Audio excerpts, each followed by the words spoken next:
неге келдік? Көкөз деген жерге. Кигиз, орысша кигиз дей ма, қалай? Көкөз.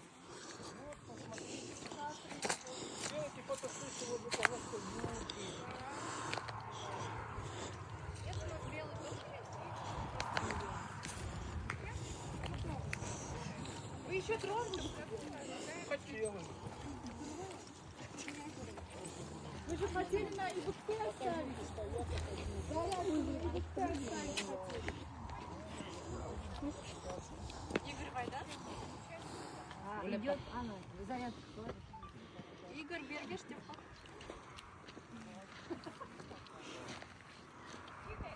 это, оказывается, эти спальные места. Игорь дрон ұшырайын деп отқан сияқты. Подожди, адамдар прама? Вот у нас Евгения Михайловна, она все это создала с нуля. Тут была пустая земля. Вот эти все саженцы, вот эти все юрты, это все из задумки. Она сейчас хочет, идет, кто хочет послушать про это место. Давайте послушаем, Да, ага. можете послушать, потом фотосессию устроить. Вот догоняйте, Все, она хорошо. сейчас расскажет вам Все. интересные какие-то моменты. Это, Хорошо, давайте. это такой человек, которого 35 лет уже туристическая фирма, это большой опытный человек. Я получил гран-при в Астане. В общем, она помогает и всегда идет. А я вас с квадрокоптера сниму сейчас.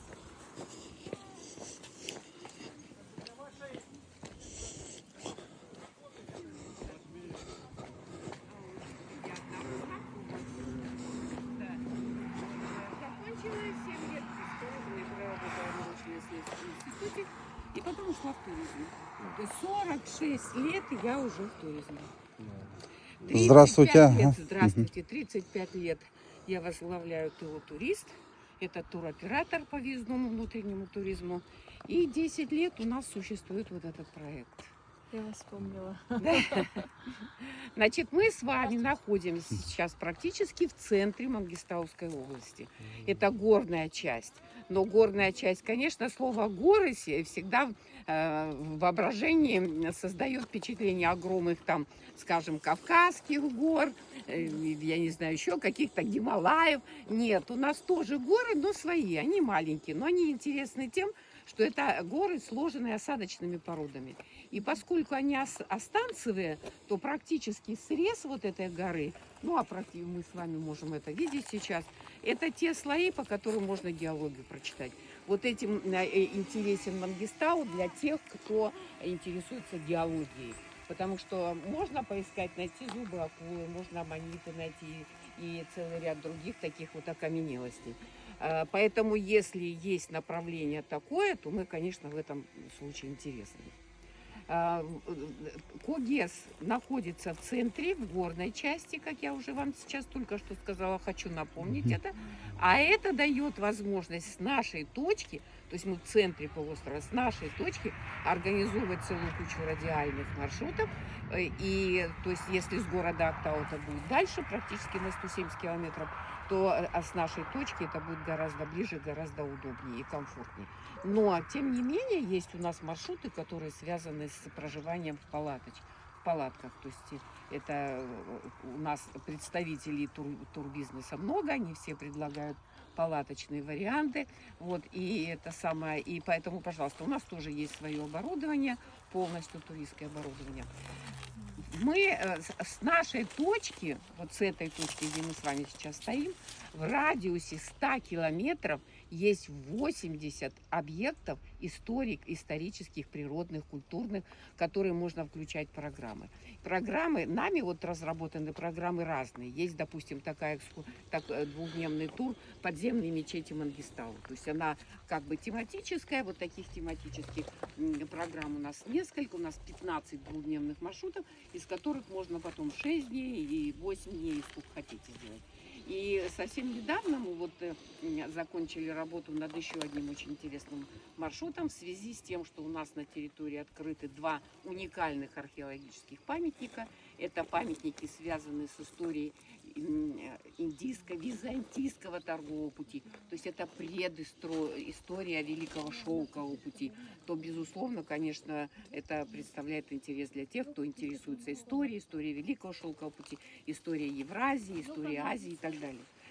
Ну и, в общем, в принципе, для как бы туристов тоже интересно, потому что теперь немножечко меняется представление об истории Великого Шелкового пути, потому что нашелся еще объект, который подтверждает, что все-таки вот эта территория, наша территория, мангистауская территория, она имеет такую древнейшую историю и непосредственное участие вот в этих грандиозных исторических событиях. На территории у нас Когес, это этноаул, мы называем этноаул, по сути это кемпинг. Это юрточный кемпинг, у нас 15 юрт, они для проживания, в основном для проживания. В этом году вот мы поставили 5 юрт, которые накрытые с брезентовым покрытием, 10 юрт, они натуральное войлочное покрытие. Вот из этих 10 юрт, одна юрта для ведения экскурсий, то есть мы там расставляем, показываем и утварь, иногда одежду вешаем, то есть она для проведения экскурсий. Девочки проводят там экскурсию для тех, для кого интересно. Экскурсия 45 минут, значит, она называется «Под сводом казахской юрты». 2 юрты мы отдаем под питание, если нужно, чтобы люди, в общем, собственно говоря, окунулись, окунулись вот в такую именно этническую культуру, то можно еду накрывают стол прямо там маленький низкий дастархан. Ну, безусловно, кафе у нас можно будет заказать любую кухню, вот, поэтому с кухни противная кухня. Вот, значит, кроме этого у нас есть 2 корпуса. Один корпус, вот кто-то из вас заходил в коттедж? А, вы заходили, да? Вот, значит, это коттедж, там 10 мест, 3 комнаты, 1 двухместная, 2 четырехместные, Министерство туризма веранды, то есть практически он как бы зимний такой вариант. Но вот эти вот юрты, которые брезентом накрытые, а вот тоже мы их убирать не будем, а войлочные мы на зиму убираем, безусловно. Посмотришь, да? Я вообще. Вот так, наверное, нет. Там все закрыты, да? Они это, дай зайди, пожалуйста, в железную в эту юрту, полследча спроси, где ключи. Железную юрту? Да, потому Деревянную что, юрту, в которую я заходил? Дело в том, что администратор, у которого ключи, у него случилась беда, и он уехал буквально на 2 Ну тогда часа. ничего, у нас уже есть юрта, просто мы хотим. Нет, то, что у вас есть, я же знаю, что они у вас практически такие же. Мы, в общем, в принципе, они... Мы бы хотели просто посмотреть Да, узоры. Да. Ваши узоры. Узоры наши.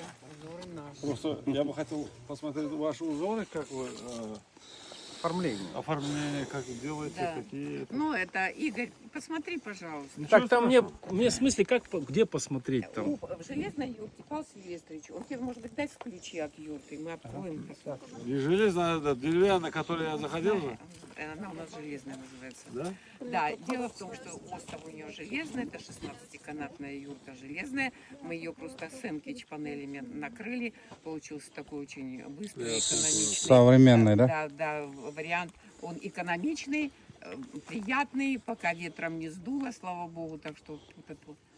Вот, на территории, значит, юрты расположены на территории парковой зоны. Вот мы с вами стоим на территории парковой зоны. Значит, здесь у нас 1000 деревьев, более 1000 деревьев высажено по количеству и очень разных пород. То есть вот получилось так. А? Название. Да, пожалуйста. У нас, значит, здесь есть карагач. Вот мы стоим с вами сейчас. Вот это хвойное. Это можжевельник, вот низкий можжевельник, вот можжевельник высокий, это туя. Вот у нас вот здесь вот целый ряд вот этих туй разного сорта и можжевельники, 3 больших вот таких можжевельника. И у нас есть здесь, значит, ивы, карагач, айланд, ясень, клен, дубы, 20 дубов. Я, честно говоря, была удивлена, что дубы у меня прижились. Но это замечательно. Ивы 2 вида. Вот вы видите белую, черную. Здесь ивы.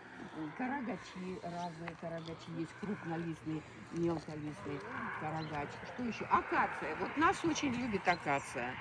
Ивы хорошо растут, акации. Почему я заостряю на это внимание? Потому что у нас глинистая почва.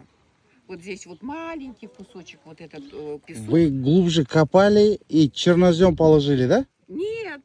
Прям, Абсолютно нет. прям Мы просто на вот эту эту землю. глину перемешиваем с песком, Ага. с навозом, перепревшим навозом, Ага. с удобрениями, там, допустим, да, и туда сажаем.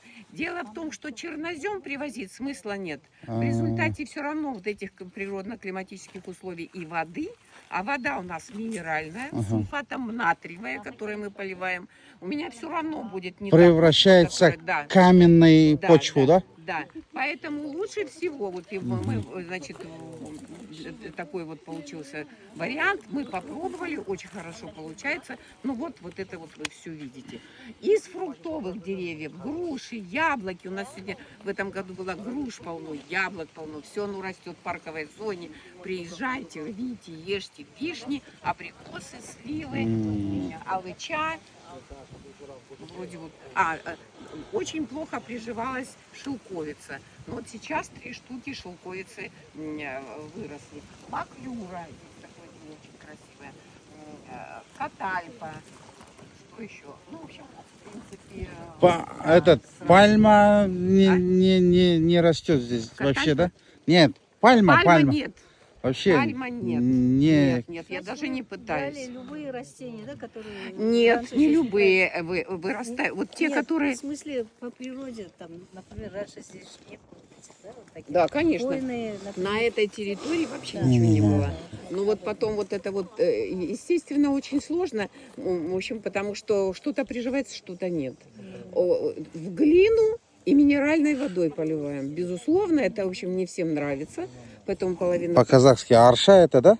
Нет, это можжевельник. Можжевельник. Это можжевельник. Где вот в Алмате горах растет же вот это, да? Нет. Это культурный можжевельник. Культурный. Да, это культурный. Это можжевельник, в общем, сортовой. Вот он, то есть он не в природе сам Я в не горах растет, его именно похож на это Похоже, видел. да, Ага, без- да. без- А в похоже. дикой природе здесь только жантах растет, да? Ну, из Жанта. вот этого Колючка. полынь, вот я ее не полынь, да, выкапываю, полынь да, везде. полынь, вот там, значит, вот верблюжья колючка. Вот эта верблюжья колючка, значит, как только она у меня вылезает, я уже начинаю понимать, что почва засаливается. Она любит соленую почву очень. Значит, вот она, там, где она вылезает, значит, это сигнал к тому, что уже почва засаливается. Смородины у нас полно. Ну, в этом году, слава богу, было много дождей, немножко почва промылась. Вот, а так, значит, это самое. К нам можно приезжать на день, на 2, на 3, на 4, насколько хотите. Можно разрабатывать программы, которые позволят здесь базироваться, если у вас клиенты не очень любят палатки, и отсюда выстраивать какие-то программы. Вот рядом гора Айракты. Я не знаю, возил вас туда Игорь или нет. Если возил, значит, все рассказал. Не знаю, говорил или нет. На вершине горы у нас лабиринт. Лабиринт это рукотворная. Нашел? Вроде да. Дали 2 ключа. Один